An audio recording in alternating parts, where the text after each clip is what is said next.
Hello everyone, my name is Desasterchief and welcome back to a new rendition of Chief's Reactions. Well, there's another trailer for Age of Empires 4. This time it's about the Mongols and I'm actually really excited to see them because as far as I've seen before, their playstyle is a lot different than it used to be with the Age of Empires factions. So, well, I would say let's check this one out and see how it's gonna be.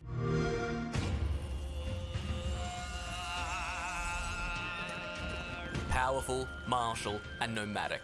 As a highly mobile civilization, the Mongols are unlike any other in Age of Empires 4, offering you a true aggressive experience as a player. They are for daring players who are ready to take advantage of their superior mobility and disruptive combat opportunities. Pure mobility, so I would say they probably, in alignment with the whole history, they're probably going to have really strong cavalry units, if I would have to guess. Their gameplay style demands you take a different approach to achieve victory, rewarding offensive plays and high-risk strategies. The Mongols have several unique mechanics that make them highly capable of pulling off offensive strategies. The Khan, a light cavalry unit, is the head of the Mongol army and is able to enhance nearby troops with a temporary increase in... Okay, so the thing we already had it with the Holy Roman Empire, with the priest unit. I forgot the name, but the thing is, it seems like they're using hero units in Age of Empires 4. I mean, not hero units as in StarCraft 2, for example, where you really have a hero unit, but they have certain units that basically have a supporting role and boost other units around them. One game that comes into my mind when it comes to this kind of unit is Rise of Nations. They had the general, which gave the army that they commanded like special abilities, like to entrench themselves, move faster, and so on. So I think it comes pretty close to this. In movement speed or combat strength. Mangudai horse archers are skilled at attacking while outmaneuvering enemies, and can even shoot arrows while retreating. Okay, the horse archers, I mean, that's a given. Of course they bring that. I would have been surprised if they didn't bring the horse archers, but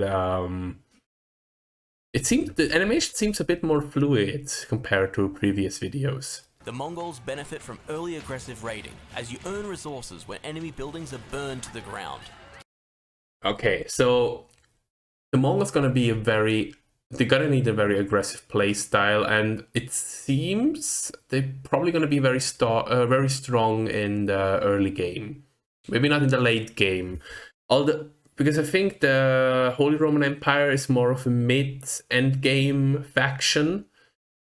While, yeah, the Mongols is probably an early game faction, as it seems. Mongol buildings can relocate, and by avoiding being tied to a specific area, they are always in the shadows, ready to take their opponent by surprise. That's a really nice gameplay addition. You can move your base as the Mongols. I mean, from a tactical standpoint, that's amazing.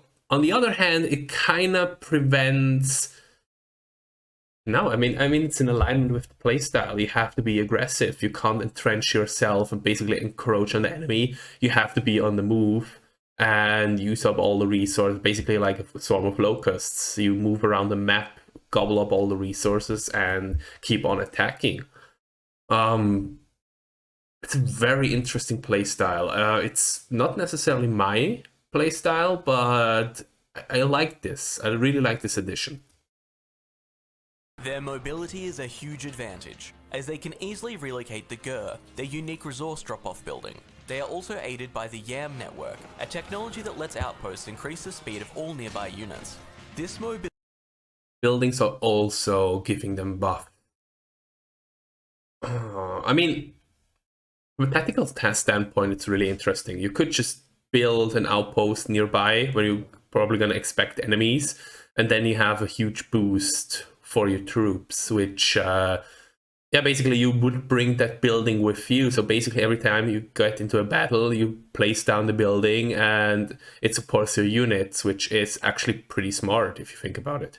ability is especially useful as they cannot directly mine stone, and must construct an ovu on a stone deposit to gather stone over time. While gathering stone, buildings can be placed within the ovu's influence to increase their unit production.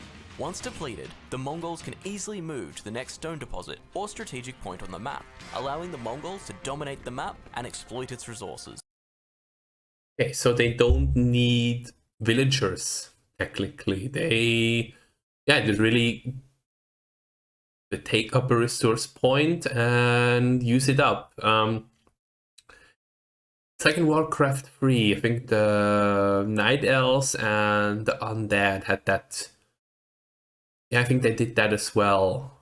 Like basically you conquer a gold mine and keep it to yourself, and here it's with stone and probably also with gold. So villagers are not needed. Unless, maybe with food and wood production you still need them, but I mean, it's gonna free up some villagers, which on the other hand is probably gonna enhance the limit, or you probably can produce more units, which on the other hand plays into the whole aggressive play style. So it makes sense so far. The Mongols' high mobility makes hit and run their go-to strategy.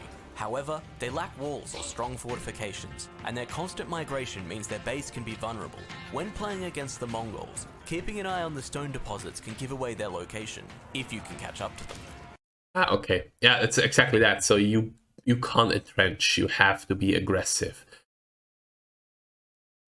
Yeah, I think in early game that's going to be extremely strong, but in late game, I mean, build a fortress around the stone deposits and that's it. I mean, block off some routes and they can't escape. So late game, I think the Mongols gonna be in the disadvantage. But I mean, would have to play the game to actually see how it goes. The Mongols' prowess in baiting their opponent's moves is exceptional, and their ability to hit and run cannot be matched. Any civilization going... That's a weird looking wall. Oh my god, that's like a really tiny wall. What is that? up against the Mongols must be strategic when evaluating their targets, or risk falling into a catastrophic trap. If you enjoy playing aggressively and with cunning planning, leveraging the Mongol unique mechanics to pull off crafty, out-of-the-box strategies is for you.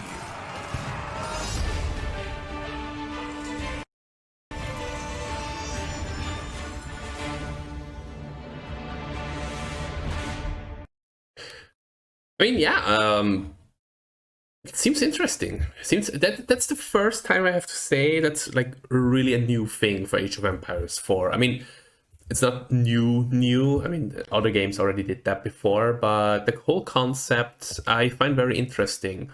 Really supports aggressive players, aggressive play style. As I said, it's probably not going to be my thing because I'm more defensive type, but I see the merit in it, and I see it's probably going to be a lot of fun to play it that way. So I have to say, this one actually gets me excited. It shows that they really thought about it, about something new, and try something new. So compared to the Holy Roman Empire, it's a big step forward. Yeah, absolutely big. So it's yeah.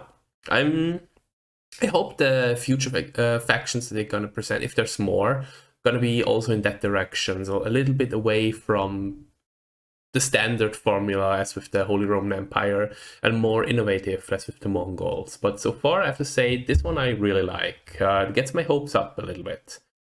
So yeah, thank you very much for watching. Please let me know what you think about this faction and that playstyle in the comments down below. And if you want to see more, please consider subscribing to the channel. Thank you very much and have a wonderful day. Goodbye.